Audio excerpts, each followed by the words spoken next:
إن الحمد لله وهو بالحمد جزير.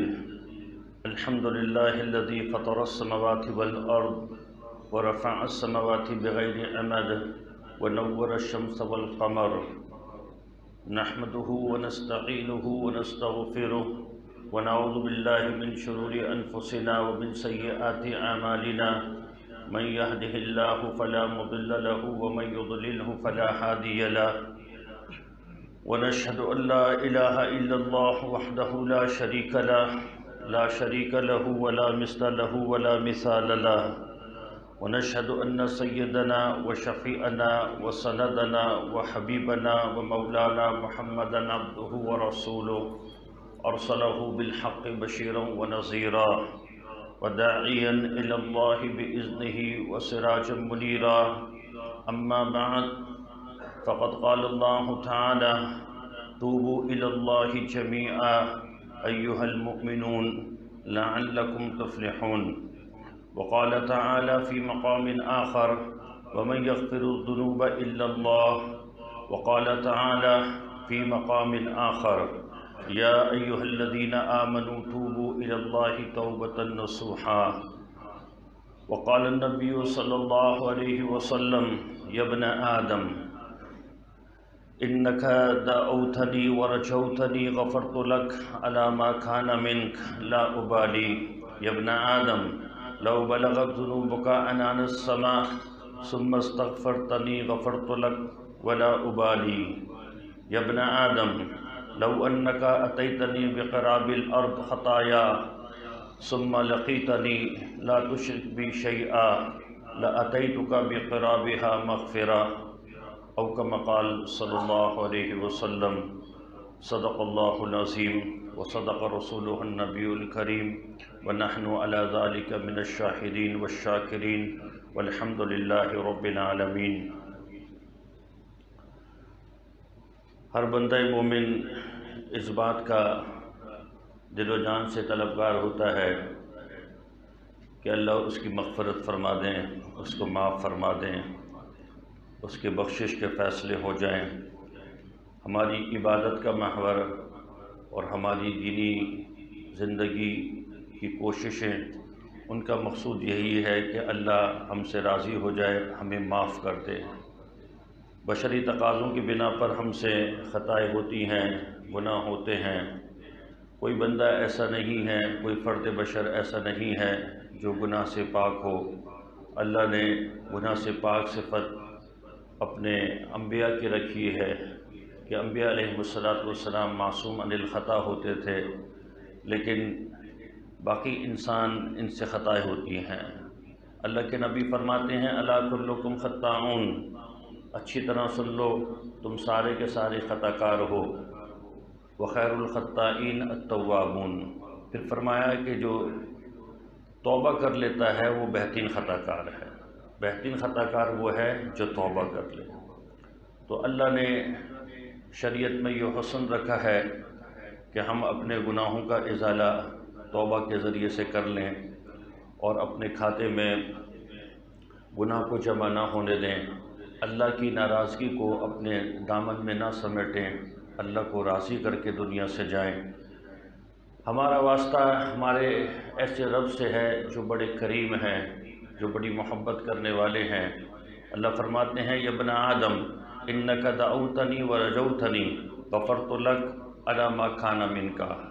اے ابن آدم، تو جب تک مجھ سے دعا کرتا رہے گا اور مجھ سے مغفرت طلب کرتا رہے گا، تو گناہ کے جس حال میں بھی ہو میں تجھے معاف کر دوں گا.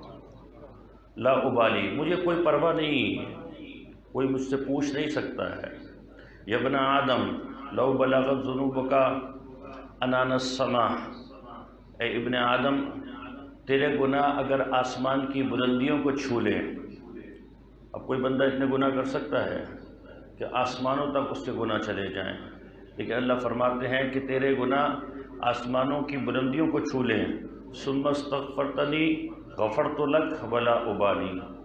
پھر جب تو اتنے گناہوں کی وجہ سے مجھ سے توبہ کرے گا، میں تب بھی تجھ کو معاف کر دوں گا. ولا ابالی، مجھے کوئی پرواہ نہیں.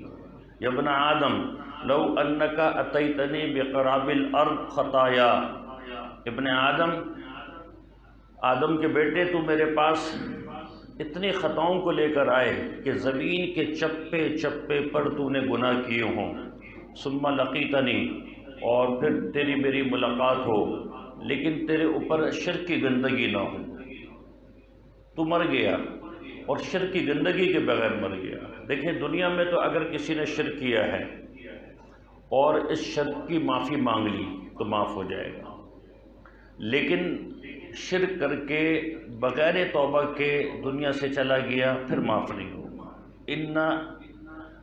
ان اللہ یغفر ان یشرک بہ، ان اللہ لا یغفر ان یشرک بہ ویغفر ما دون ذلک لمن یشاء۔ اللہ نے یہ قرآن میں اصول بنایا ہے کہ کل قیامت کے دن میں شرک کے علاوہ سارے گناہوں کو معاف کر دوں گا۔ جو شرک کی گندگی لے کر آیا، ہاں دنیا کے اندر اگر کوئی شخص مشرک ہے، کافر ہے، اللہ کے علاوہ کسی اور کو پوچھتا ہے، لیکن جب اس کو توجہ ہو جائے، ہدایت ہو جائے اور وہ شرک کی اس گندگی کو چھوڑ کے اللہ کی وحدانیت پر آتا ہے اور توحید پر آتا ہے تو اللہ تبارک و تعالیٰ اس کو معاف فرما دیں گے دنیا میں۔ لیکن دنیا سے شرک کی گندگی کے ساتھ گیا تو اللہ تبارک و تعالیٰ معاف نہیں فرمائیں گے۔ اللہ فرماتے ہیں وَمَن تَقَرَّبَ إِلَيَّ شِبْرًا، یہ اللہ کی محبت بندے کے ساتھ کہ جو میرے قریب آتا ہے ایک بالش، تقربت الیہ ذراعا، تو میں ایک ہاتھ اس کے قریب ہو جاتا ہوں۔ وہ تو ایک بالش آیا، میں ایک ہاتھ۔ ومن تقرب الیہ ذراعا، اور جو ایک ہاتھ میرے قریب آتا ہے تقربت الیہ باعا، تو میں دو ہاتھ، دو کھلے ہوئے ہاتھوں کو باع کہتے ہیں۔ تو بندہ ایک ہاتھ، اللہ تبارک و تعالیٰ دو ہاتھ اس کے قریب آتے ہیں۔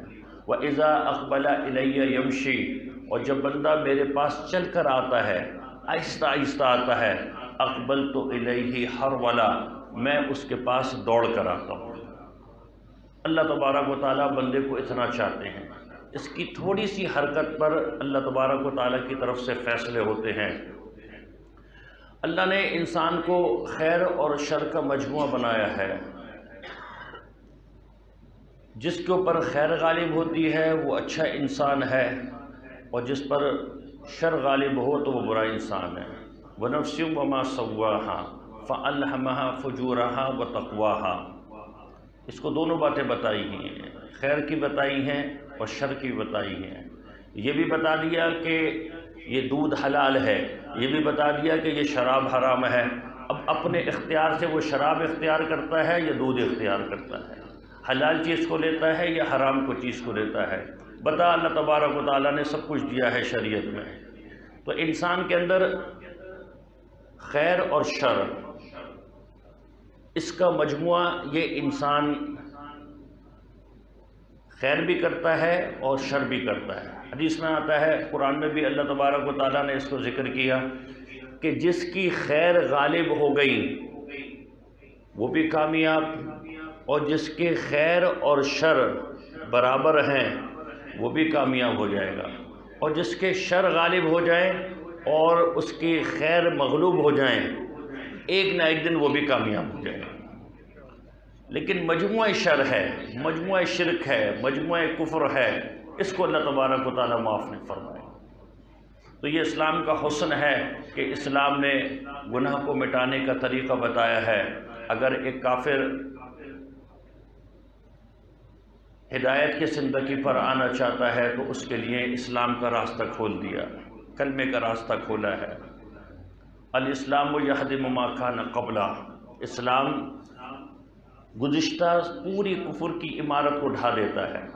اب حضرات صحابہ کی جو زندگیاں تھیں اسلام سے پہلے کفر پہ تھیں، لیکن جب کلمہ پڑھ لیا کیا مقام پاتے ہیں۔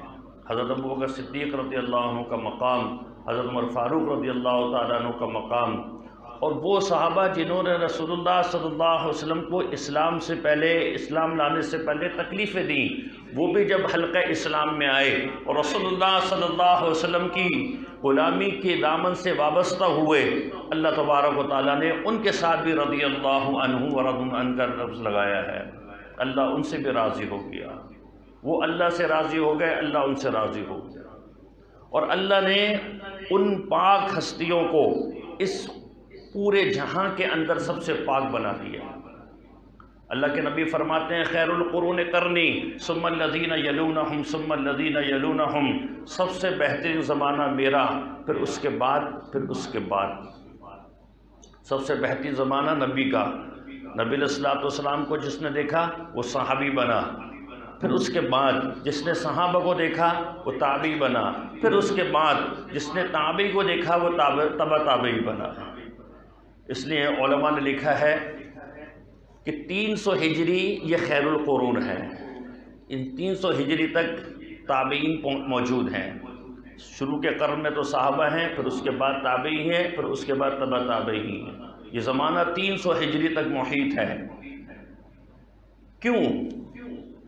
وجہ یہ کہ یہ وہ حضرات تھے کہ جنہوں نے اپنی زندگیوں کو دین پر لگایا تھا، ان کے اوپر خیر غالب تھا، شر نہیں تھا، یہاں پر خیر ہی خیر تھا۔ تو بہرحال اللہ نے ہمیں اور آپ کو شر مٹانے کے لیے راستہ دیا ہے، مغفرت طلب کرنے کا، توبہ کرنے کا۔ علماء نے امام ابن سیرین کی کتاب الایمان الاوسط سے 10 اسباب مغفرت نکالے ہیں کہ انسان کی بخشش کے اللہ نے 10 اسباب رکھے ہیں۔ آج کی اس نشست میں ہم وہ سنیں گے، پڑھیں گے۔ اللہ تبارک و تعالیٰ ان اسباب مغفرت کو اختیار کرنے کی توفیق عطا فرمائے۔ اللہ ہمارے لیے بھی مغفرت کے فیصلے فرما دیں۔ یہ ایک اہم عنوان ہے، دل کے کانوں سے سنیں۔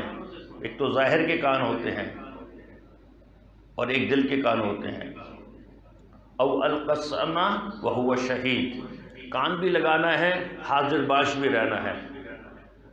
ذالک ذکری لمن کان لہ قلب او القى السمع وهو شہید، یہ نصیحت اس کے لیے نصیحت بنتی ہے جو اپنے کانوں کو ہمتاً گوش کرتا ہے اور دل کی توجہ کے ساتھ سنتا ہے۔ پہلا سبب ہے توبہ۔ جو بندہ توبہ کرتا ہے، توبہ کس چیز کا نام ہے؟ توبہ الندم التوبہ، دل سے نادم ہو جائے، آئندہ نہ کرنے کا عزم ہو، یہ توبہ ہے کہ یا اللہ گناہ کر بیٹھا، یا اللہ آپ کو ناراض کر بیٹھا۔ اولئک یبدل اللہ سیئاتہم حسنات، جو توبہ کر لیتا ہے اللہ اس کے گناہوں کو نیکیوں میں بدل دیتے ہیں۔ گناہ ختم نہیں کرتے بلکہ گناہ نیکی میں بدل جاتے ہیں۔ مثال کے طور پر ایک شخص کی کھاتے میں 1,00,000 گناہ ہے، اب اس نے سچی توبہ کر لی، اللہ ان 1,00,000 گناہوں کو 1,00,000 نیکیوں میں بدل دیتے ہیں۔ یہ اللہ کا فیصلہ ہے۔ وَتُوبُوا إِلَى اللَّهِ جَمِيعًا أَيُّهَا الْمُؤْمِنُونَ لَعَلَّكُمْ تُفْلِحُونَ، قرآن کہتا ہے کہ سب مل کر توبہ کرو، اور اس توبہ کرنے پر کیا ہوگا؟ تمہیں فلاح ملے گی۔ فلاح کس کو کہتے ہیں؟ فلاح لفظی ترجمہ ہم کرتے ہیں کامیابی سے، لیکن اصطلاحی شریعت میں فلاح کے معنی ایسی کامیابی جس کے بعد ناکامی نہ ہو، ایسی خوشی جس کے بعد غم نہ ہو، اور ایسا اللہ کا قرب جس کے بعد اللہ کی دوری نہ ہو، اس کو فلاح کہتے ہیں۔ جو حقیقت میں توبہ کرتا ہے اس کو اللہ تبارک و تعالیٰ اپنا حقیقی قرب عطا فرما دیتے ہیں، اس کو اللہ تبارک و تعالیٰ پاکیزہ زندگی عطا فرما دیتے ہیں۔ توبہ کی اصطلاحی تعریف ایک یہ کی جاتی ہے تنزیہ القلب عن الذنب، اپنے دل سے گناہ کی گندگی کو دور کر دینا، اپنے دل کو گناہوں سے پاک کر لینا۔ ہمارے مشائخ لکھتے ہیں کہ جب بندہ توبہ کر رہا ہو اور توبہ کرتے وقت اس کو یہ کیفیت پیدا ہو جائے کہ اب انشاءاللہ میں اللہ کی نافرمانی نہیں کروں گا، یہ کیفیت جب اس کے دل میں پیدا ہوتی ہے تو یہ توبہ کے قبول ہونے کی علامت ہے۔ ایک ہوتا ہے سرسری دعا ہو رہی ہے، بس آمین آمین کہے جا رہے ہیں، یا خود انسان دعا کر رہا ہے، اس کو کوئی توجہ نہیں، اور ایک پوری توجہ کے ساتھ، ندامت کے ساتھ جب بندہ دل کے اندر یہ عزم کرتا ہے کہ اب اللہ کی نافرمانی نہیں کروں گا، یہ علامت ہے توبہ کی قبولیت کی۔ کہ میرا رب میری توبہ کو قبول کر رہا ہے۔ علماء نے لکھا کہ گناہ کی مثال ایسی ہے جیسے کپڑا میلا ہو جائے، اور توبہ کی مثال ایسی ہے جیسے کہ اس میلے کپڑے کو صابن سے دھو لیا جائے۔ ہم سے توبہ کرانے کا مطلب اور مقصد یہی ہے کہ ہم اپنے دل پر لگے گناہوں کے میل کو صاف کر لیں اور اللہ کے ہاں صاف ستھرے ہو کر جائیں، ہمارا دل گناہوں سے پاک ہو۔ علماء نے لکھا، حدیث میں بھی آتا ہے، قلب المومن عرش اللہ، مومن کا قلب یہ اللہ کا عرش ہے۔ لا یسعنی سمائی ولا ارضی ولکن یسعنی قلب عبد مومن۔ اللہ فرماتے ہیں کہ زمین اور آسمان کی وسعتیں مجھے سما نہیں سکتی ہیں، ہاں بندہ مومن کا قلب مجھے سما لیتا ہے، میں وہاں پر آ جاتا ہوں۔ تو اس دل کو بڑا پاک کرنا ہے، دل کو پاک کر کے رکھنا ہے۔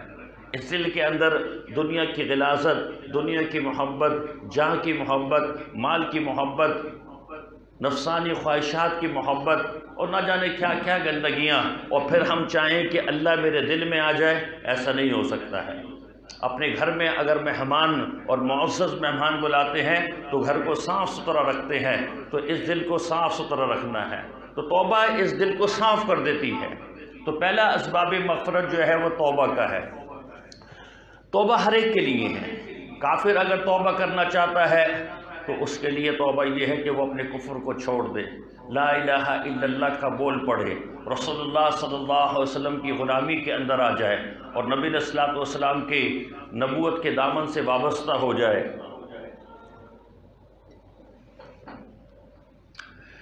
اور اگر کوئی مسلمان گناہ کبیرہ کا مرتکب ہے تو اس کے لیے بھی توبہ ہے کہ وہ اپنے گناہ کبیرہ سے توبہ کرے۔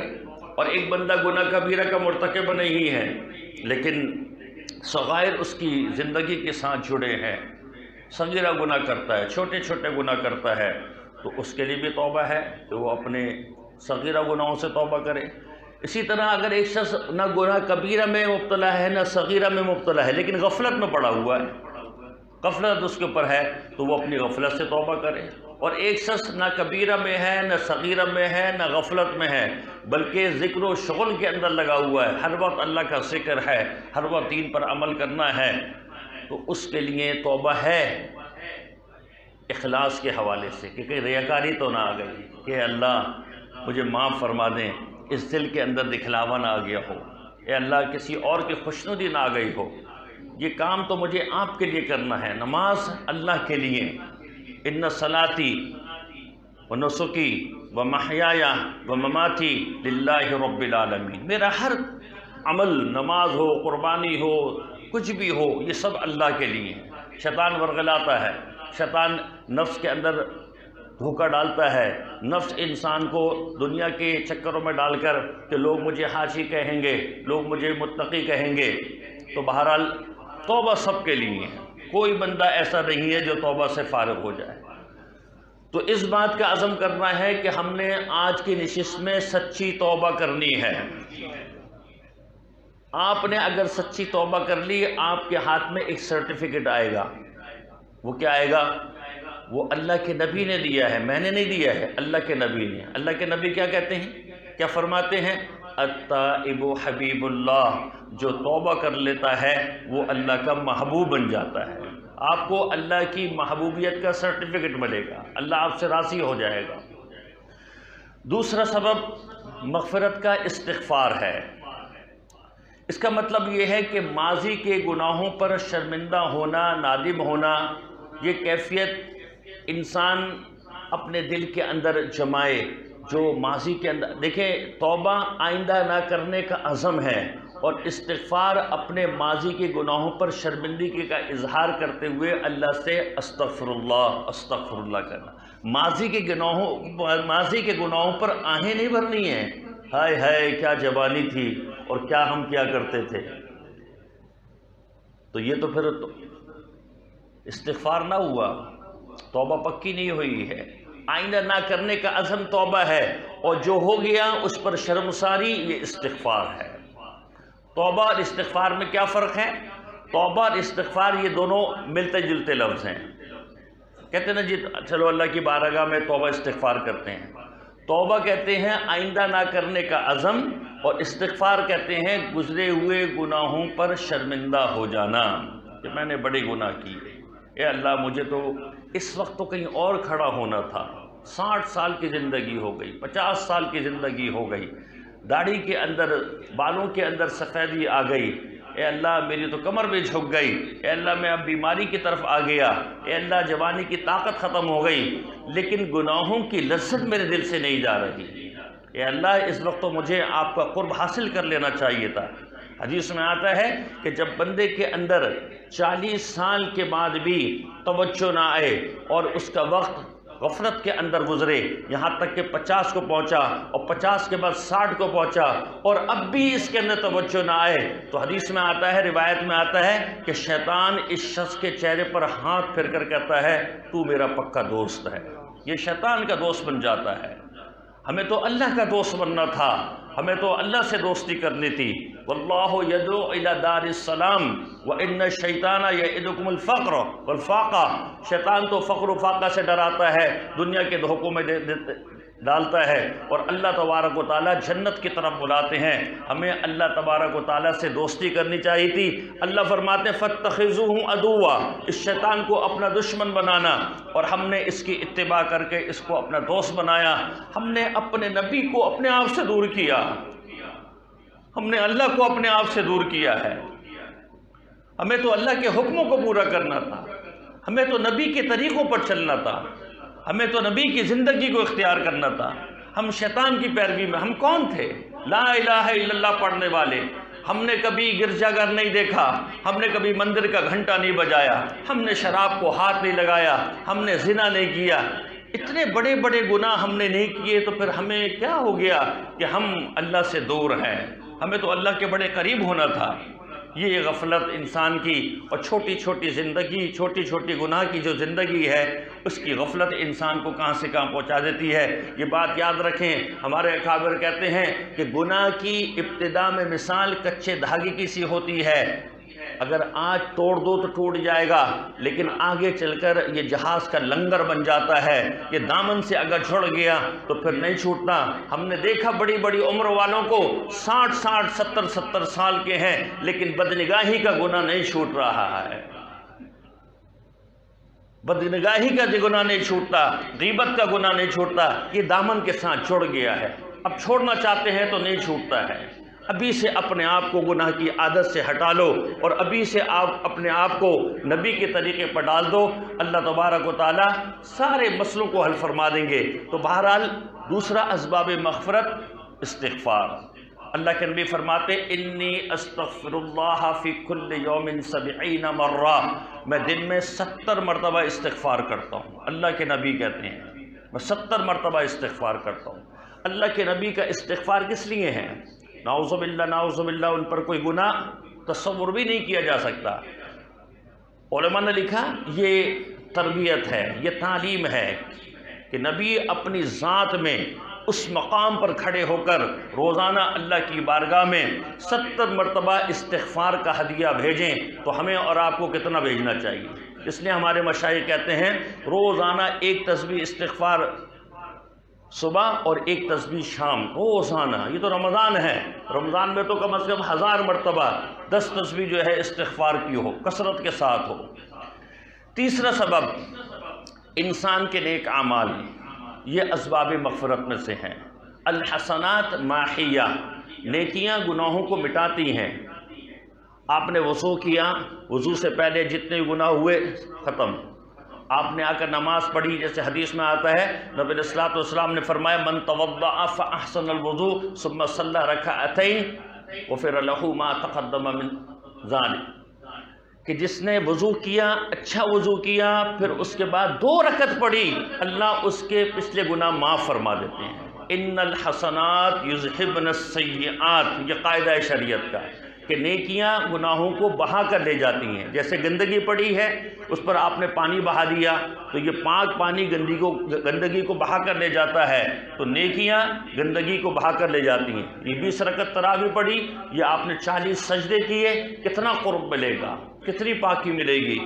کتنا تقرب ملے گا، کتنی طہارت اور صفائی ہوگی، یہ سب گندگی ختم ہوتی ہے اعمال سے۔ اس لیے ہمارے اکابر کہتے ہیں کہ اگر بدنگاہی ہو جائے، اگر زبان سے غیبت ہو جائے تو فوراً کوئی نیک عمل کر لیں تاکہ اس کا ازالہ ہو جائے، توبہ بھی کریں، استغفار بھی کریں، اور ساتھ کے ساتھ کوئی نیک عمل کر لیں، کچھ صدقہ کر دیں۔ حضرت تھانوی صاحب رحمہ اللہ تو فرمایا کرتے تھے کہ گناہ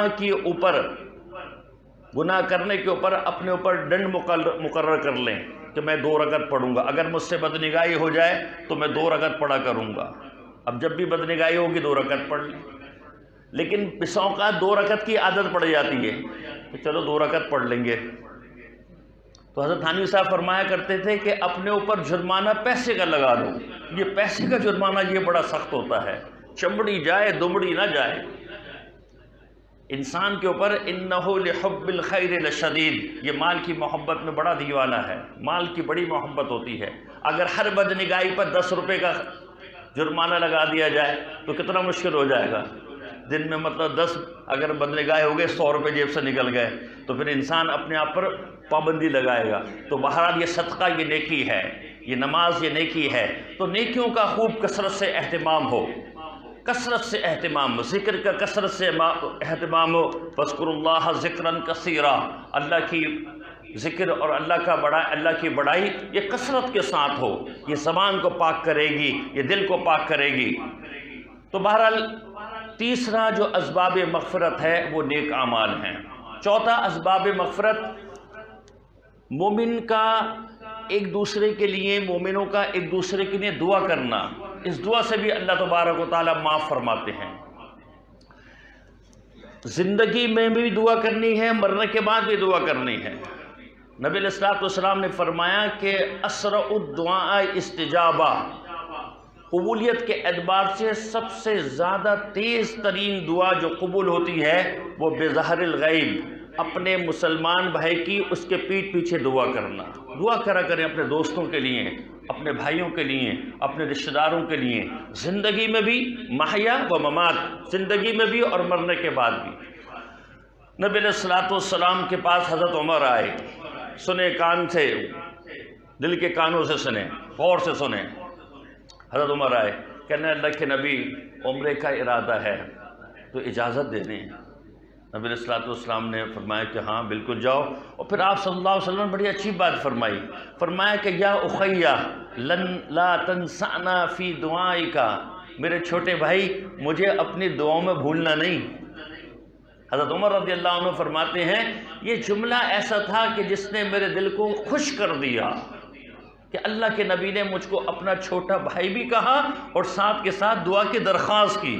یہ تعلیم امت کی ہے، امت کو تعلیم دی جا رہی ہے کہ اپنے چھوٹوں سے بھی دعا کی درخواست کرو، اپنے کم مرتبہ لوگوں سے بھی دعا کی درخواست کرو، کس کی دعا کس وقت قبول ہو جائے۔ اب رسول اللہ صلی اللہ علیہ وسلم کو کسی کی دعا کی ضرورت ہے، لیکن یہ امت کو تعلیم دی ہے کہ اس مقام پر نبوت کے اعلیٰ مقام سید الانبیاء ہو کر اپنے صحابی سے دعا کی درخواست کر رہے ہیں۔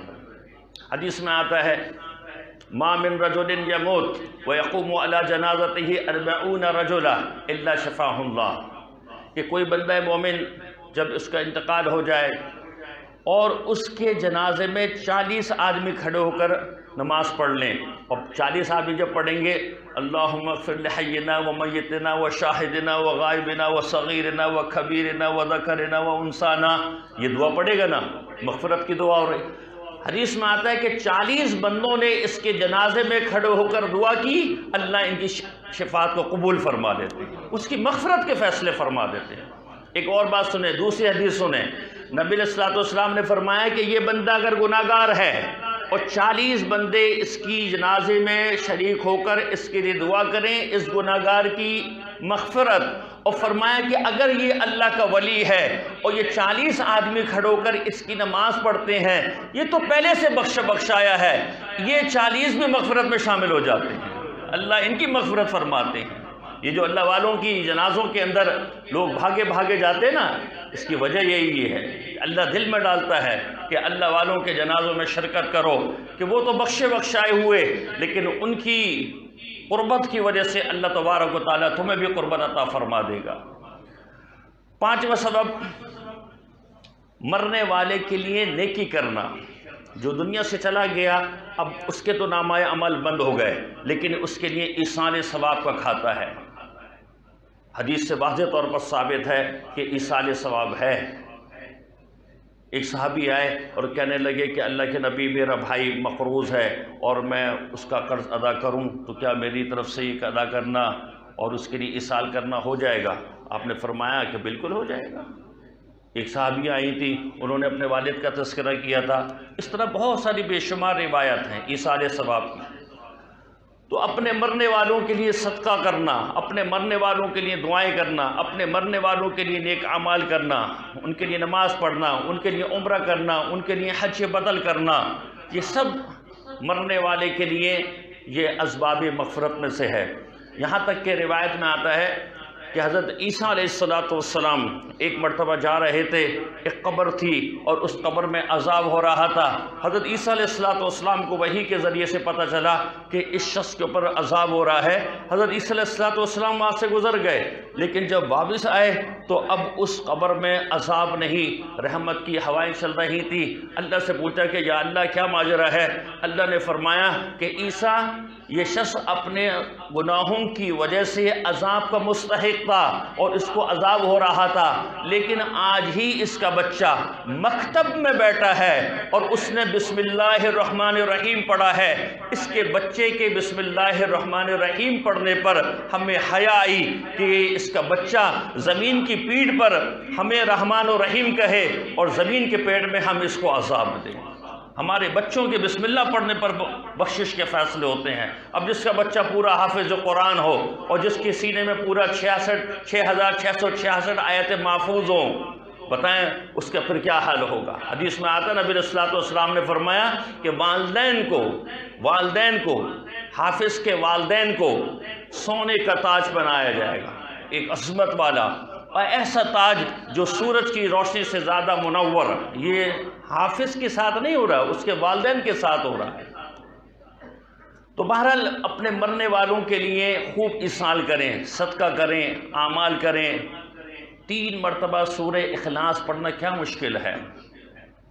نبی صلی اللہ علیہ وسلم نے فرمایا کہ 3 مرتبہ سورہ اخلاص تعدل القرآن، ایک قرآن کے برابر ہے. 3 مرتبہ سورہ اخلاص پڑھیں اور فوراً بخش دیا کرتے ہیں. والدہ کے لیے، والد کے لیے، کسی بھی عزیز و اقارب دوستوں میں سنیں کہ فلاں کا انتقال ہو گیا، فوراً سب سے پہلے کام کریں کہ 3 مرتبہ سورہ اخلاص پڑھ کر بخش دیا کریں کہ یا اللہ اس کا ثواب فلاں کی روح کو پہنچا دیں. یہ اسباب مغفرت میں سے ہے. 6واں سبب دنیا کے مصائب اور تکلیف. انسان کے اوپر جتنی بھی تکلیفیں آتی ہیں، حدیث میں آتا ہے کہ بندے کو کوئی تکلیف پہنچتی ہے، حتیٰ نکبہ نکبہ، یہاں تک کہ ایک کانٹا چبھتا ہے، اس کانٹے چبھنے پر بھی اللہ اس کے گناہ کو معاف فرماتے ہیں اور اس کے دامن کے اندر ایک نیکی سمیٹ دیتے ہیں. یہ صدقے کا بھی ثواب آتا ہے. نبی علیہ الصلوۃ والسلام بیٹھے ہیں اپنے حجرہ مبارکہ میں، حضرت عائشہ رضی اللہ تعالیٰ عنہ کا گھر ہے. ایک دم لائٹ چلی گئی. کیسے چلی گئی؟ چراغ بجھ گیا، اندھیرا ہو گیا. اب ہمارے یہاں جب لائٹ چلی آتی ہے تو ہم لوگ لعنت دیتے ہیں کہ اسی والوں کو لعنت ہو ان کے اوپر. لیکن نبی علیہ الصلوۃ والسلام کے ہاں جب معاملہ ہوا تو آپ صلی اللہ علیہ وسلم جیسی ہوا کا جھونکا چلا ہوگا، چراغ بجھ گیا، آپ صلی اللہ علیہ وسلم نے انا للہ و انا الیہ راجعون پڑھا. تو حضرت عائشہ رضی اللہ تعالیٰ عنہ کہنے لگی اللہ کے نبی یہ تو کسی کے مرنے پر پڑھتے ہیں. تو نبی علیہ الصلوۃ والسلام نے فرمایا الذین اذا اصابتهم مصیبہ قالوا انا للہ و انا الیہ راجعون. مومن کے اوپر جب کوئی مصیبت آتی ہے تو وہ انا للہ و انا الیہ راجعون کہتا ہے. اس پر بھی اس کو صدقے کا ثواب ملتا ہے. کوئی اب یہ لائٹ چلی گئی، مصیبت پریشانی آئی نا، اس پر بھی صدقے کا ثواب ہے، اس پر بھی بخشش ہوتی ہے. یہ جو کرونا وائرس کی وبا ہے اس کو گالیاں مت دو، اس لیے حدیث میں آتا لا تسبوا الحمى، بخار کو گالی مت دو، یہ تمہارے جسموں کے گناہوں کو ختم کر دیتا ہے. یہ جو وائرس آیا ہے اللہ سے عافیت مانگے کہ اللہ عافیت عطا فرما دے، اللہ اس سے ہماری حفاظت فرما دے، تمام مسلمانوں کی حفاظت فرما دے، پوری انسانیت کی حفاظت فرما دے. لیکن گالی مت دیں، برا بلا نہ کہیں. یہ بھی عسیٰ ان تکرہوا شیئا فہو خیر لکم، قرآن کہتا ہے بسا اوقات تم کسی چیز کو ناپسند کرتے ہو لیکن اس کے اندر خیر کا پہلو ہوتا ہے، اللہ اس کے اندر سے خیر نکال لیتے ہیں۔ تو بہرحال مصیبت یہ بھی مغفرت کا باعث بنتی ہے۔ علماء نے لکھا مصیبت دو قسم کی ہیں، نمبر ایک وبال والی، نمبر دو درجات والی۔ اگر مصیبت آئی اور اس مصیبت میں اللہ سے شکوہ زبان پر ہے اور اعمال سے دوری ہے، یہ وبال والی ہے۔ اگر مصیبت آئی اور اس مصیبت میں اللہ سے کوئی شکوہ نہیں ہے، رضا بالقضاء، اللہ تیرے فیصلوں پر راضی، اللہ کے ہر فیصلے پر راضی ہیں، اور اعمال کے ساتھ جڑ گئے، جس مصیبت پر اعمال سے بندہ دور ہوا یہ مصیبت یہ وبال والی ہے، اور جس مصیبت پر بندہ اعمال کے قریب ہوا، اس وبا کے اندر ہم گھر میں بیٹھے ہیں، خوب تلاوت کریں، خوب ذکر کریں، اللہ سے جڑ جائیں، اللہ کے قریب ہو جائیں، اپنے آپ کو اعمال کی طرف لگا دیں، تو یہ مصیبت درجات والی ہے۔ تو بہرحال ایک سبب، چھٹا سبب جو ہے وہ مصائب اور تکالیف کا آنا ہے۔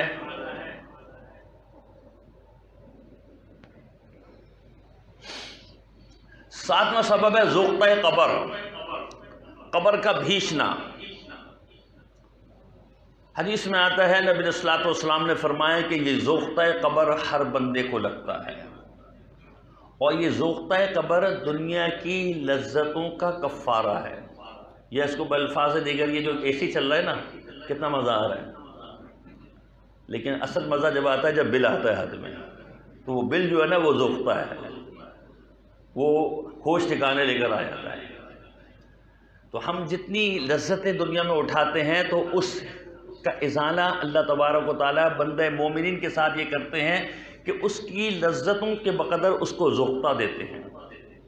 حضرت سعد بن معاذ کہ 5 درجے کے صحابی ہیں، ان کا جب انتقال ہوا، رسول اللہ صلی اللہ علیہ وسلم نے اپنے دست مبارک سے ان کی قبر مبارک کو کھودا۔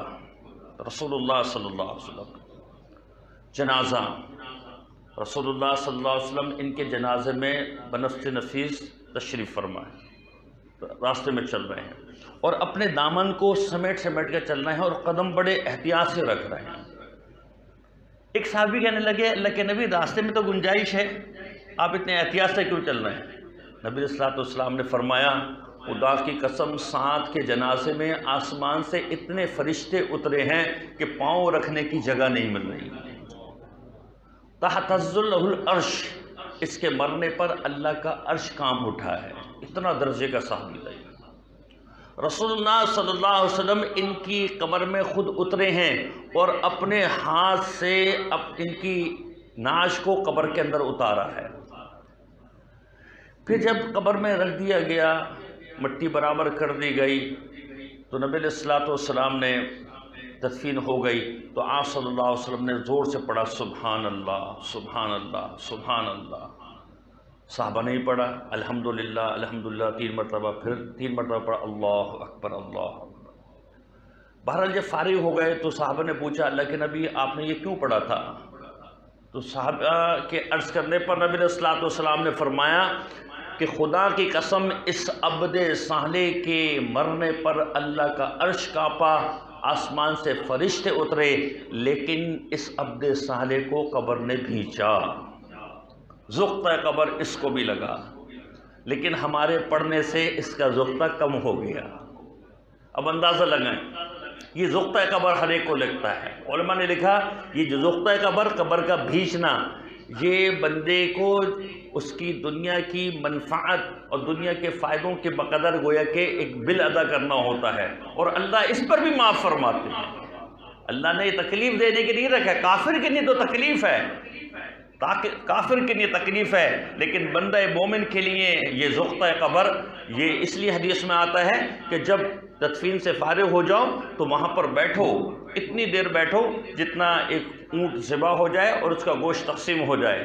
ہم فوراً اپنے پیاروں کو تدفین کرنے کے بعد فوراً بھاگتے ہیں، وہاں پر کوئی بندہ بیٹھے سورہ بقرہ پڑھ لے، سورہ یاسین پڑھ لے، کچھ مختلف تقریباً آدھا پون گھنٹہ وہاں پر بیٹھے۔ تو ساتواں سبب یہ ہے۔ آٹھواں سبب ہے روز محشر کی سختی۔ قیامت کے دن ایک سختی ہوگی، یوم یقوم الروح والملائکۃ صفا لا یتکلمون الا من اذن له الرحمن وقال صوابا۔ کوئی کسی سے بول نہیں رہا ہوگا۔ ابھی آپ بیٹھے ہیں، مرضی ہے کوئی کسی سے بات کر لے، کسی سے بات کر لے، کتنا ہی مجمع ہو، لیکن کل قیامت کے دن انسان پسینے میں شرابور، سورج اس کے سر پر، گرمی یہاں تک کہ قراتھا، بالکل ننگا چٹ، کوئی کپڑے نہیں، پریشانی میں اتنا کہ کوئی کسی کو دیکھنے والا نہیں ہوگا، اور سختی کا عالم ہوگا۔ یہ جو کل قیامت کے دن کی جو سختی ہے، یہ بھی مومنین کے لیے مغفرت کا سبب بنے گی۔ یہاں سے بھی اللہ تبارک و تعالیٰ پاک کر لے جا رہے ہیں، اس سے بھی اللہ تبارک و تعالیٰ گناہ جھاڑیں گے۔ اور نواں سبب رسول اللہ صلی اللہ علیہ وسلم کی شفاعت۔ میرے بھائی، یہ جو شفاعت ہے نا، یہ بہت بڑا ذریعہ ہے۔ یہ اللہ تبارک و تعالیٰ نے بغیر مانگے ہمارے دامن میں ہمیں دیا ہے۔ ہم نے اللہ سے مانگا تھا کہ ہمیں امت محمدیہ میں پیدا کرنا۔ یہ اللہ کی مہربانی ہے کہ اللہ نے لا الہ الا اللہ محمد رسول اللہ کا بول دیا ہے۔ کلمہ پڑھنے والی ماں، کلمہ پڑھنے والے باپ کے گھر پیدا کیا۔ جب ہم پیدا ہوئے تو اس کائنات میں مختلف قوموں مذہبوں کے اندر بچے پیدا ہو رہے تھے۔ اللہ نے اس گھر میں پیدا کیا جہاں پر ہمارے کان میں اللہ اکبر کا بول بولا گیا۔ یہ اس مالک کا بڑا احسان ہے۔ رسول اللہ صلی اللہ علیہ وسلم کے دامن سے وابستہ کیا۔ صحابہ نے پوچھا، اللہ کے نبی، آپ کی شفاعت کس کو ملے گی؟ آپ کی شفاعت نیکوکاروں کو ملے گی، نیک لوگوں کو ملے گی؟ لیکن اللہ کے نبی بھی تو اللہ کے نبی تھے۔ فرمان لگے، شفاعتی لأہل الکبائر من امتی، میری امت کے کبیرہ گناہ کرنے والوں کو میری شفاعت لگے گی۔ وہ تو ویسے بخشائے ہوں گے جو نیک اعمال لے کر آئے ہوں گے، میں تو گناہگاروں کی شفاعت کروں گا۔ ایسی تھوڑی کہا جاتا نبی علیہ الصلوۃ والسلام کو، وما ارسلناک الا رحمۃ للعالمین، پورے عالم کے لیے رحمت بنا کر آئے ہیں۔ یہ سب سے بڑا ذریعہ اسباب مغفرت کہہ لیں، ذریعہ کہہ لیں، ہمارے پاس ہے کہ رسول اللہ صلی اللہ علیہ وسلم کی شفاعت ہمیں نصیب ہو۔ اب ہونا یہ چاہیے کہ ہم اللہ کے نبی کی سنتوں کا اتباع کریں، اللہ کے نبی کو راضی کریں، اللہ کے نبی کو خوش کریں، ان کی بارگاہ میں درود کا نذرانہ بھیجیں۔ حدیث میں آتا نبی علیہ السلام نے فرمایا، انا للہ ملائکۃ سیارہ، اللہ کے فرشتوں کی ایک جماعت ہے جو پوری دنیا میں چکر لگاتی رہتی ہے، پوری دنیا کے اندر چکر لگاتی رہتی ہے۔ جہاں کہیں بھی کوئی شخص مجھ پر درود و سلام کا نذرانہ بھیجتا ہے تو فرشتے اس کو لیتے ہیں اور میری قبر پر پیش کرتے ہیں اور بتاتے ہیں کہ فلاں ابن فلاں نے آپ کے اوپر درود و سلام بھیجا۔ من صلی علیہ واحدہ صلی اللہ علیہ عشر مرات، جس نے مجھ پر ایک مرتبہ درود پڑھا، اللہ اس پر 10 مرتبہ رحمتوں کا نزول فرماتے ہیں۔ 10 مرتبہ رحمتوں کا نزول ہے۔ تو نبی علیہ الصلوۃ والسلام کی ہمیں شفاعت نصیب ہوگی تو ہم اس کے جواب میں آپ صلی اللہ علیہ وسلم کی بارگاہ میں خوب درود و سلام کے، کتنا آسان ہے، صلی اللہ علیہ وسلم۔ ایک تسبیح اگر آپ گھڑی دیکھ کر پڑھیں گے نا، 1.5 منٹ کے اندر آرام سے ہو جائے گی، صلی اللہ علیہ وسلم۔ سب سے مختصر درود، صلی اللہ علیہ وسلم، کیا مشکل ہے؟ ایک تسبیح صبح پڑھ دیں، ایک تسبیح شام کو پڑھ دیں، اپنے نبی کی جن کی وجہ سے سب کچھ ملا ہے۔ حضرت ابو ہریرہ رضی اللہ تعالیٰ عنہ ایک مرتبہ جب وقت کافی گزر گیا تھا، ادوار گزر گئے تھے، تو ایک مرتبہ چھینک آئی، تو حضرت ابو بکر رضی اللہ تعالیٰ عنہ چھینکا، حضرت ابو ہریرہ رضی اللہ تعالیٰ عنہ چھینکا اور جیب سے رومال نکالا، جیب سے رومال نکال کر، روایت میں بھی آتا ہے کہ جب چھینک آئے تو اپنے منہ پر کپڑا رکھ لیا جائے، اور آج کل تو خاص طور پر رکھ لیا جائے۔ تو وہ کپڑا کون سا تھا؟ کتان کا کپڑا تھا۔ یہ ریشم کی ایک بڑی اعلیٰ قسم ہوتی ہے، کتان کا کپڑا۔ پھر حضرت ابو ہریرہ رضی اللہ عنہ کے اللہ کے، واہ ابو ہریرہ، آج کتان کے کپڑے سے اپنی ناک کو صاف کرتا ہے، اور ایک وقت تھا کہ تو بھوک کی وجہ سے صف کے اندر گر جایا کرتا تھا، تجھے کھانے کو 2 وقت کی روٹی بھی نصیب نہیں تھی، لیکن اپنے نبی کے صدقے میں تجھ کو سب کچھ ملا ہے۔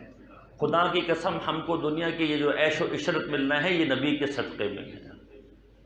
حضرت امام انور شاہ کشمیری رحمۃ اللہ علیہ شاگردوں کو فرمایا کرتے تھے، فقیروں کہا کرتے تھے اور کبھی جاہلوں بھی کہہ دیا کرتے تھے، ارے فقیروں، یہ 2 وقت کی جو روٹی مل رہی ہے نا، یہ انبیاء کے نام کی برکت ہے، رسول اللہ صلی اللہ علیہ وسلم کے نام کی برکت ہے۔ یہ 2 وقت کی روٹی بھی جو نصیب ہو رہی ہے، یہ جو عزت کی زندگی مل رہی ہے، یہ نبی علیہ الصلوۃ والسلام کی زندگی کی برکت ہے۔ انہوں نے تکلیف اٹھائی۔ حضرت ابو ہریرہ رضی اللہ عنہ نے فرمایا کہ نبی تو تکلیف اٹھا کر چلے گئے، ان کے صدقے کی آج ہم کھا رہے ہیں۔ تو بہرحال نبی علیہ الصلوۃ والسلام کے ساتھ اپنا جوڑ بٹھانا، سنت چہرے پر، کپڑوں میں، گفتار میں، رفتار میں، چلنے میں، پھرنے میں نبی علیہ الصلوۃ والسلام کی سنتوں کا اہتمام ہو۔ 10واں سبب اللہ تبارک و تعالیٰ کی شان رحمت اور مغفرت۔ اللہ تبارک و تعالیٰ جب اپنی مغفرت کی شان میں آتے ہیں تو روایت میں آتا ہے کہ بندہ جب روتا ہے اور اس رونے کی وجہ سے اس کی پلکوں کا بال بھیگ جاتا ہے، اللہ کی نظر وہاں پر بھی ہوتی ہے۔ وَيَعْلَمُ خَائِنَةَ الْأَعْيُنِ وَمَا تُخْفِي الصُّدُورُ، جو تمہارے سینوں کے اندر بھید ہے اور جو تمہاری آنکھ کے اندر خیانت ہے، اللہ اس کو بھی جانتا ہے۔ لِلَّهِ مَا فِي السَّمَاوَاتِ وَمَا فِي الْأَرْضِ وَإِن تُبْدُوا مَا فِي أَنفُسِكُمْ أَوْ تُخْفُوهُ يُحَاسِبْكُم بِهِ اللَّهُ، زبان سے بولو یا نہ بولو، سب اللہ کے علم میں ہے۔ وَمَا تَسْقُطُ مِن وَرَقَةٍ لا يعلمها الا هو، کائنات کے اندر کوئی پتا گرا، اللہ کے علم میں، بارش کتنے قطروں سے برسی، اللہ کے علم میں، ریت کے کتنے ذرات ہیں، اللہ کے علم میں، پوری کائنات کے اندر کتنے فرشتے ہیں، اللہ کے علم میں، درختوں پر کتنے پتے ہیں، اللہ کے علم میں، ہر چیز اللہ کے علم میں ہے۔ ولا يحيطون بشيء من علمه الا بما شاء، پوری کی پوری انسانیت مل کر اللہ کے علم کا احاطہ نہیں کر سکتی۔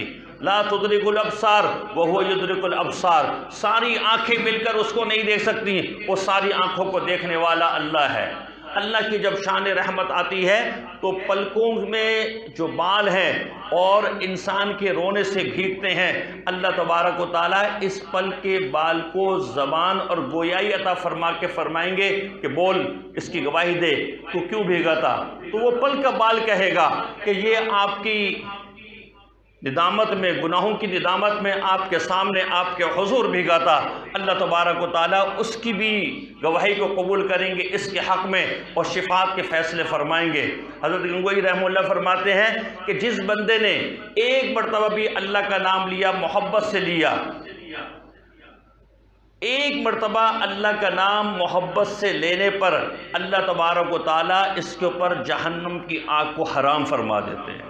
یہ جو ہمارے سلسلہ نقشبندیہ میں کہتے ہیں نا کہ آنکھوں کو بند کر لیں، زبان کو اوپر تالو سے لگا دیں اور دل کی طرف متوجہ ہوں اور یہ توجہ کریں کہ میرا دل کیا کہہ رہا ہے؟ اللہ۔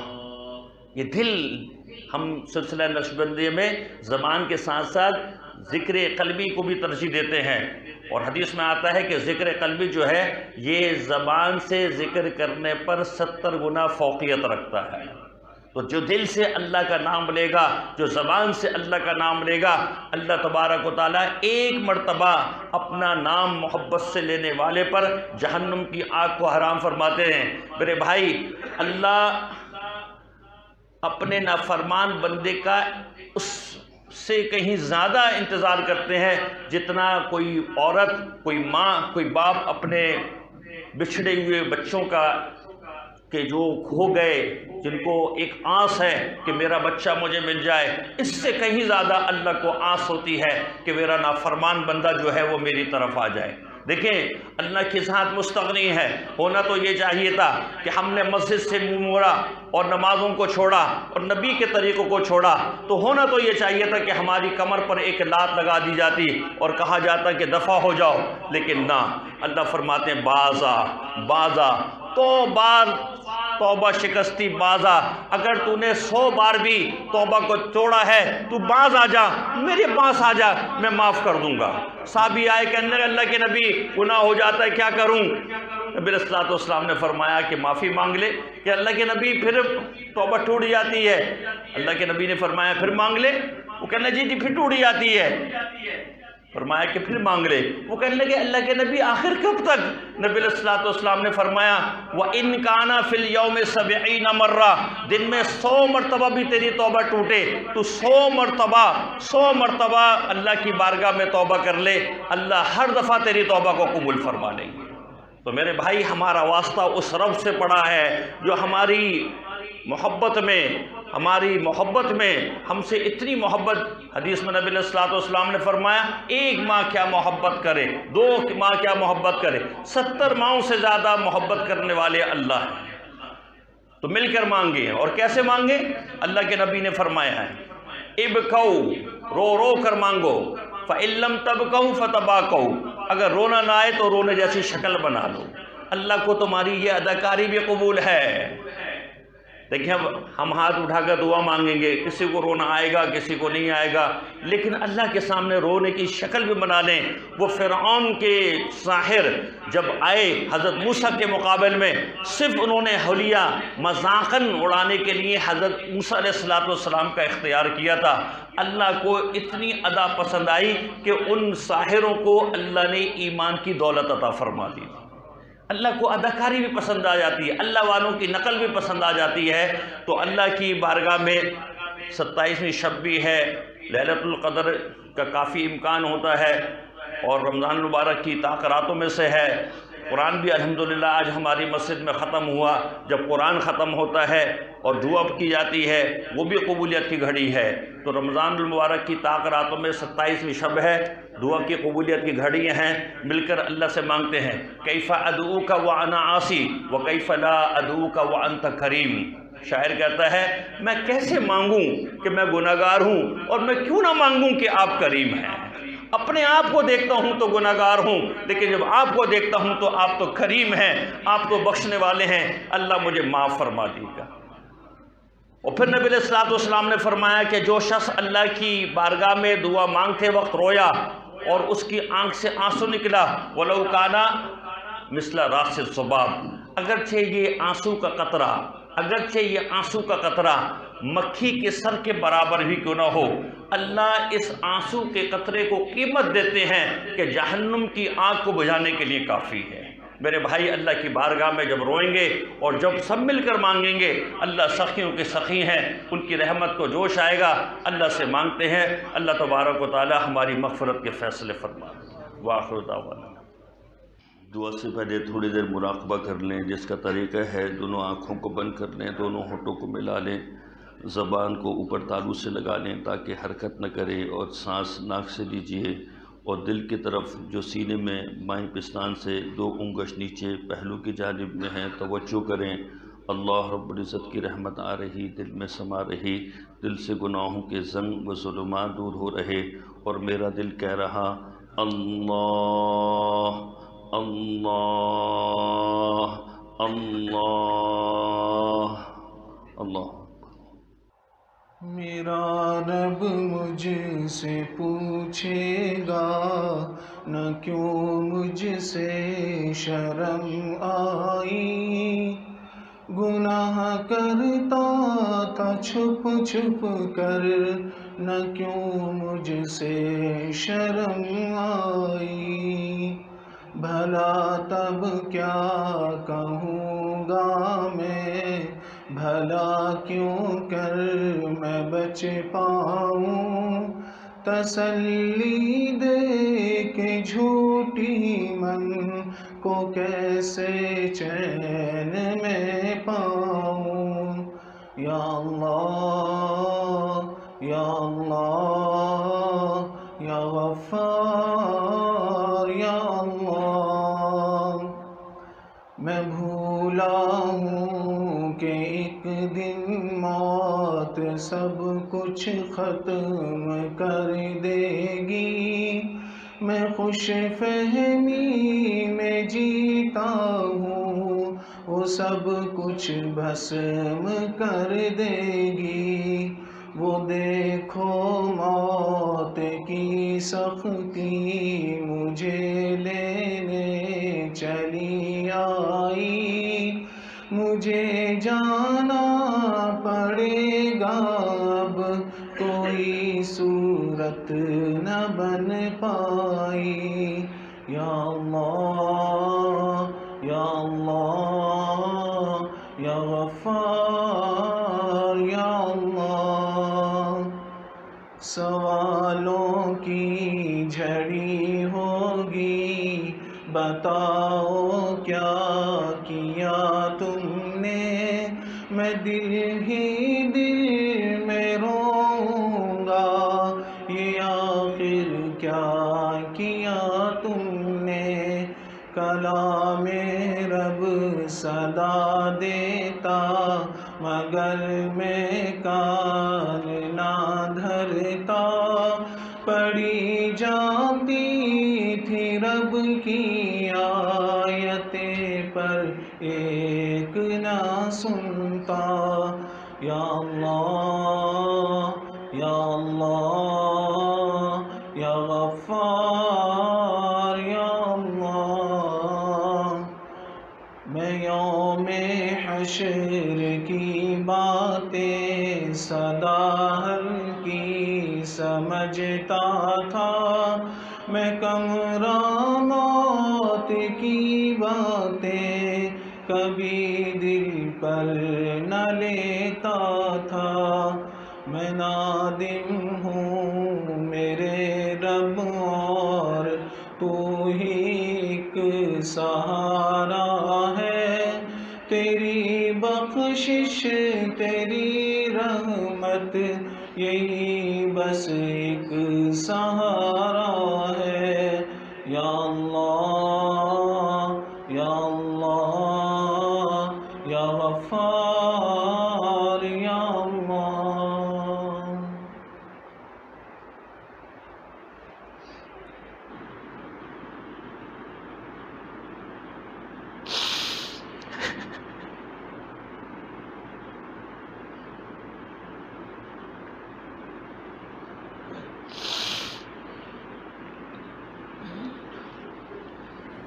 بسم اللہ ربی اللہ حسبی اللہ توکلت علی اللہ اعتصمت باللہ وفوضت امری الی اللہ ما شاء اللہ قوت الا باللہ۔ اللہم انت اللہ، اللہم انت الصمد، اللہم انت الغنی ونحن الفقراء، اللہم انت الاول فلا شیء قبلک، اللہم انت الآخر فلا شیء بعدک، اللہم انت الظاہر فلا شیء فوقک، اللہم انت الباطن فلا شیء دونک۔ اللہم صلی علی سیدنا محمد وعلی آل سیدنا محمد وبارک وسلم۔ اللہم انا نعوذ بک من البرص والجنون والجذام ومن سیء الاسقام، اللہم انک عفو کریم تحب العفو فاعف عنا، اللہم انک عفو کریم تحب العفو فاعف عنا۔ ربنا آتنا فی الدنیا حسنہ وفی الآخرۃ حسنۃ وقنا عذاب النار وادخلنا الجنۃ مع الابرار۔ یا عزیز و یا غفار برحمتک نستغیث برحمتک نستغیث برحمتک نستغیث، اصلح لنا شأننا کلہ ولا تکلنا الی انفسنا طرفۃ عین۔ اللہم انا نعوذ بک من الکفر والفقر وعذاب القبر، اللہم انا نعوذ بک من الکفر والفقر وعذاب القبر، اللہم انا نعوذ بک من جہنم۔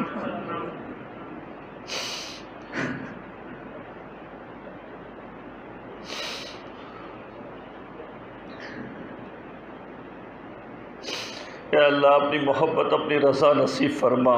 اے اللہ تو راضی ہو جا، اے اللہ اپنی رضا کے فیصلے فرما دے، اے اللہ اپنی رضا والی زندگی عطا فرما، یا اللہ ہمیں ایسا بنا دے جس سے تو راضی ہوتا ہے، اے اللہ رضا والی زندگی نصیب فرما دے، اے اللہ گناہ کر کر کے تھک گئے، اے اللہ معاف فرما دے، اے اللہ معاف فرما دے، اے اللہ بڑی غفلت میں زندگی گزاری، اے اللہ معاف فرما دے، اے اللہ کب تک اے اللہ گناہ کرتے رہیں گے، اے اللہ کب سجدوں کی حضوری ملے گی، اے اللہ کب آپ کی توجہ ملے گی، اے اللہ کب آپ کا تقرب ملے گا، اللہ کب تب تک نفس و شیطان کے ہاتھوں کھیلتے رہیں گے، اللہ اپنا قبول عطا فرما دیجئے، رب کریم آقا راضی ہو جائیے، اے اللہ راضی ہو جائیے، اے اللہ رمضان مبارک کے اے اللہ اتنے ایام گزر گئے، اے اللہ آخر کی چند گھڑیاں باقی ہیں، اے اللہ بڑی غفلت میں زندگی گزاری ہے، اے اللہ رمضان میں بھی غفلت میں رہے، معاف فرما دیجئے، اے اللہ معاف فرما دیجئے، اللہ آپ معافی کو بڑے پسند کرتے ہیں، اے اللہ ہمیں معاف فرما دیں، اے اللہ یہ سارے بندے اے اللہ آپ کی بارگاہ میں حاضر ہوئے ہیں، اے اللہ ہاتھ اٹھائے ہوئے ہیں، اے اللہ بڑی امید کے ساتھ آئے ہیں، اے اللہ جب اپنے گناہوں کو دیکھتے ہیں اے اللہ تو نا امیدی چھا جاتی ہے، لیکن جب رب کریم آقا آپ کی رحمت کو دیکھتے ہیں اللہ امید بن جاتی ہے۔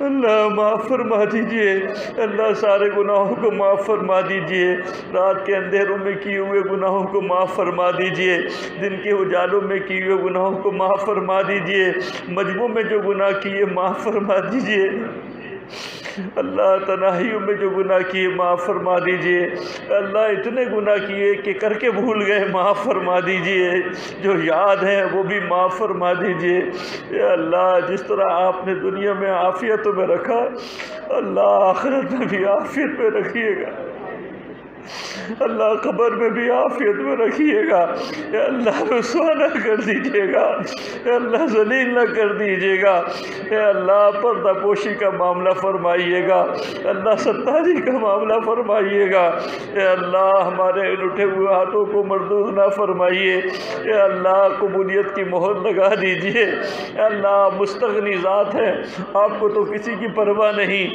اے اللہ آپ کی ایک نگاہ کا سوال ہے، ایک نگاہ ڈال دیجئے، ایک نگاہ ڈال کے اے اللہ ہمارے دلوں کو پاک کر دیجئے، اے اللہ ہمیں رحمت کی چادر ڈال کے اپنا قرب عطا کر دیجئے، اے اللہ ہم نے بڑے ظلم کیے، بڑی زیادتیاں کی، اللہ تیرے نبی کے طریقوں کو بھی چھوڑا، وہ نبی جو راتوں کو جاگ جاگ کر ہمارے لیے مانگتا، اے اللہ ہم نے تو جیسا چہرہ بھی نہ بنایا، اے اللہ وہ جیسا حلولیہ بھی اختیار نہیں کیا، اے اللہ ہم نے اپنی شادیوں میں اے اللہ تیرے نبی کے جنازوں کو، تیرے نبی کے طریقے کے جنازوں کو نکالا، اے اللہ ہماری شادیاں، اے اللہ ہماری ملنا ملانا، ہماری زندگیاں، ہمارا گھر، اے اللہ سب کچھ تیرے نبی کے طریقوں کے خلاف ہے، اے اللہ معاف فرما دے، اے اللہ معاف فرما دے، اے اللہ رمضان کی مبارک ساعتوں کی برکتوں سے اے اللہ یہ فیصلہ کرنے کی توفیق عطا فرما دے کہ آئندہ کی زندگی نبی کے طریقے کے مطابق گزاریں گے، اللہ وہ نبی، اے اللہ وہ نبی، اے اللہ جو راتوں کو اٹھ اٹھ کے ہمارے لیے مانگتا اور یہ کہتا اللہم امتی، اللہم امتی، اللہ میری امت کو بچا لیجیے گا، اے اللہ تیرے نبی کی امت ہلاکت کے دہانے پر ہے، اے اللہ بچا لیجئے، اے بلندیوں والے آقا کریم، اے آسمان کی چوٹیوں کے بلندیوں کے مالک اللہ معاف فرما دیجئے، اے محمد صلی اللہ علیہ وسلم کے رب، اے ابراہیم کے رب معاف فرما دیجئے، اے اللہ نبی علیہ السلام کے واسطے سے معاف فرما دیجئے، اے اللہ ان کی زلفوں کے واسطے سے معاف فرما دیجئے، اے اللہ ان کے روشن چہرے کے واسطے سے معاف فرما دیجئے،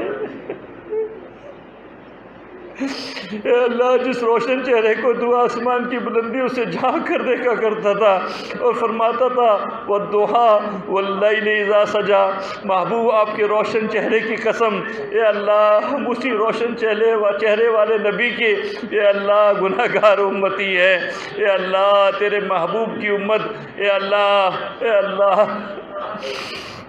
ہلاکت کے دہانے پر ہے، اے اللہ اس کو ہلاکت سے بچا لیجئے۔ اے اللہ ظاہر کی ہلاکت بھی ہے اور باطن کی ہلاکت بھی ہے، اے اللہ ہر طرف سے اے اللہ مایوسی کی فضائیں ہیں، اے اللہ خوف اور دہشت کے اے اللہ ڈیرے جمائے ہوئے ہیں، اے اللہ رحمت کی ہوا کو چلا دیجئے۔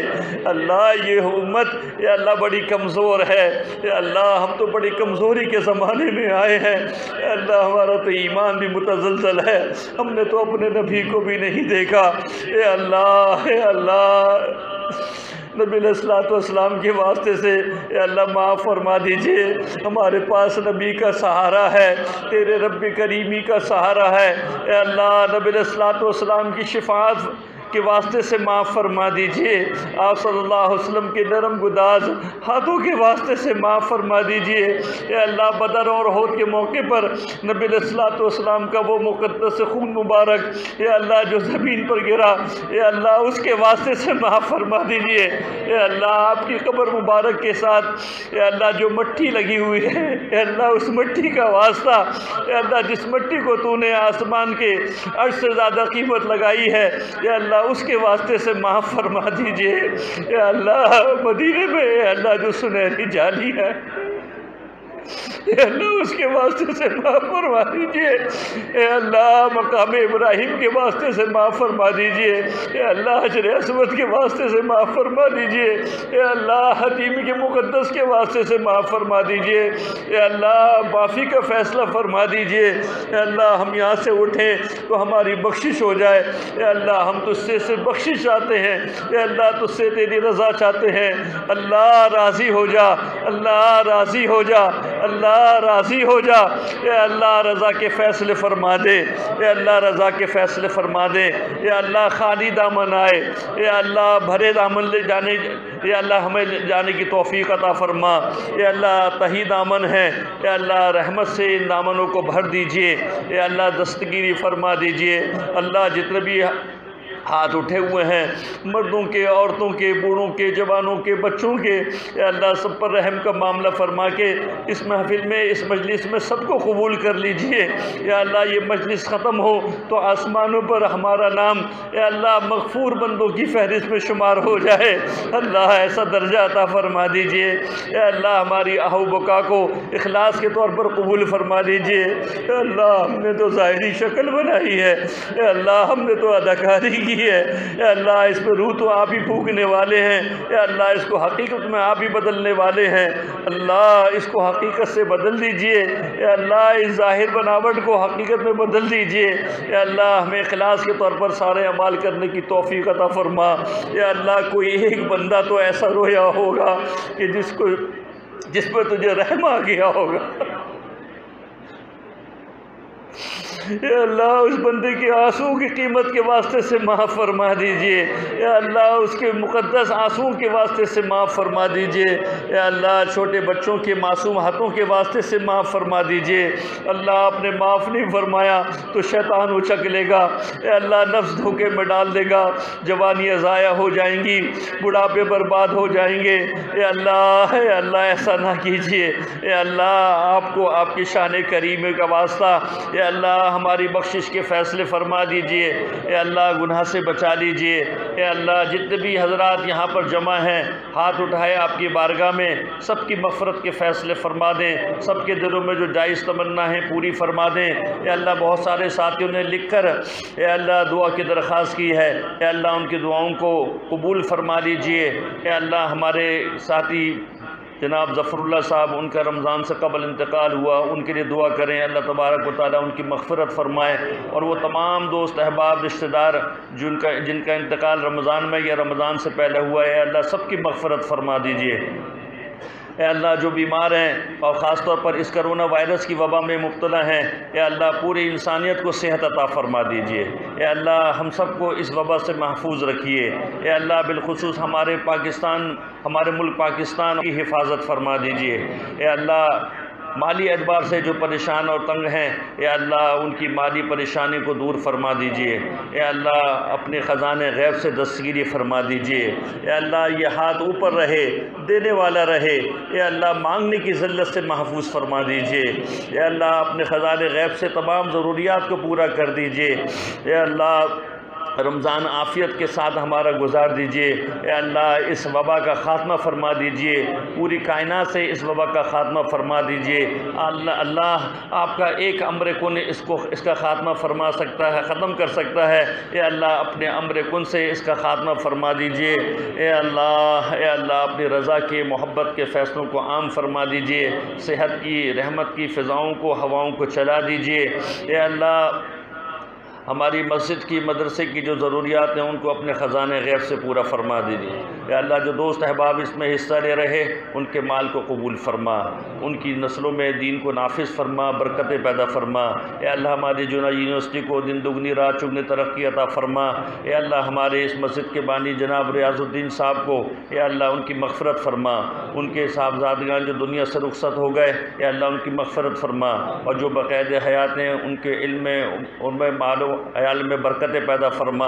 اے اللہ وہ تمام دوست احباب جو آن لائن سن رہے ہاتھ اٹھائے ہوئے ہیں اے اللہ ان کی دعاؤں کو بھی قبول فرما، ان کی زندگیوں برکت پیدا فرما۔ اے اللہ وہ تمام دوست احباب جو ہم سے دعاؤں کے متوقع ہیں، جو کہہ سکے اور جو نہ کہہ سکے اے اللہ سب کو ہماری دعاؤں میں شریک فرما۔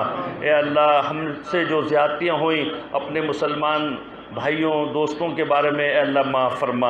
اے اللہ لیلۃ القدر کی رات ہے اور آپ کا فیصلہ ہے کہ جس کے دل میں کینہ بغض ہوگا میں معاف نہیں کروں گا۔ اے اللہ ہمارے دلوں کو مسلمانوں کے بارے میں کینہ بغض سے پاک فرما دے۔ اے اللہ ہمیں سب کو معاف کرنے کی توفیق عطا فرما دے۔ اے اللہ جس نے ہمارے ساتھ ظلم و زیادتی کی اے اللہ ان کو بھی معاف فرما دے۔ اے اللہ ہم نے کسی کے ساتھ ظلم و زیادتی کی ہمیں بھی معاف فرما دے۔ اے اللہ ہم میں اگر کوئی ایسا ہے کہ جس نے اپنے والدین کا دل دکھایا اے اللہ تو نہیں کہا کہ تو نہیں بتایا کہ میں لیلۃ القدر میں والدین کے نافرمان کو معاف نہیں کرتا، اے اللہ معاف فرما دے۔ اے اللہ ہم نے والدین کا دل دکھایا تو معاف فرما دے۔ اے اللہ معاف فرما دے۔ اے اللہ ہمیں اپنے والدین کو راضی کرنے کی توفیق عطا فرما۔ اے اللہ جن کے والدین ناراضگی کے ساتھ دنیا سے چلے گئے اے اللہ تو ہی ان کو راضی کرنے والا ہے۔ اے اللہ ہمارے اس گناہ کو معاف فرما دے۔ اے اللہ عافیتوں کے ساتھ زندگی نصیب فرما، اور جو موت کا وقت آئے تو لا الہ الا اللہ محمد رسول اللہ پڑھنے کی توفیق عطا فرمانا۔ اللہم انا نسألک من خیر ما سألک منہ نبیک محمد صلی اللہ علیہ وسلم، ونعوذ بک من شر ما استعاذ منہ نبیک محمد صلی اللہ علیہ وسلم۔ انت المستعان وعلیک البلاغ ولا حول ولا قوة الا باللہ، وصلی اللہ تعالی علی خیر خلقہ محمد وعلی آلہ واصحابہ اجمعین برحمتک یا رب۔